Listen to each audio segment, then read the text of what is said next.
नमस्कार, आम्ही श्री नरेंद्र साठे विद्यालयात अमरावतीचे विद्यार्थी आहोत। आमच्या टीमचं नाव आहे ज्वेलॉफ GRB आणि आम्ही हा ट्रान्समिशनचा प्रोजेक्ट केले आहे। माझे नाव विराज देशमुख।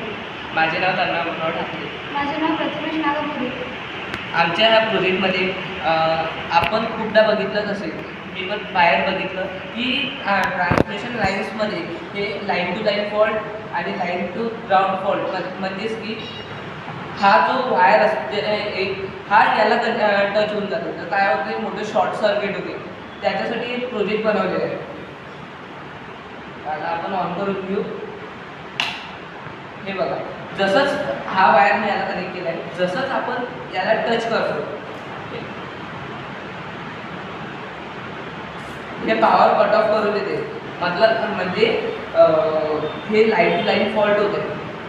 सपोज वायर खाली पडला, लोकांना करंट लागू शकते, त्याच्यामुळं यामुळे खूप अपघात होऊ शकते। तर मी हा वायर याला कनेक्ट केला, हा वायर तसाच खाली पडेल, तसंच हे पॉवर कट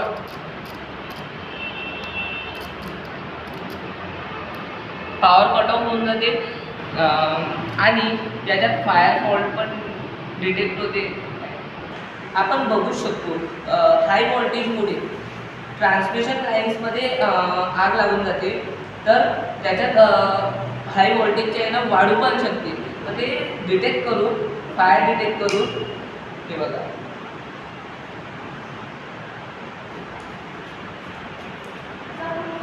फायर डिटेक्ट करून पॉवर कट ऑफ करून देते, म्हणजेच मोठे अपघात होणार नाही आणि पॉवर सुरू असल्यामुळे आणि आग वाढणार।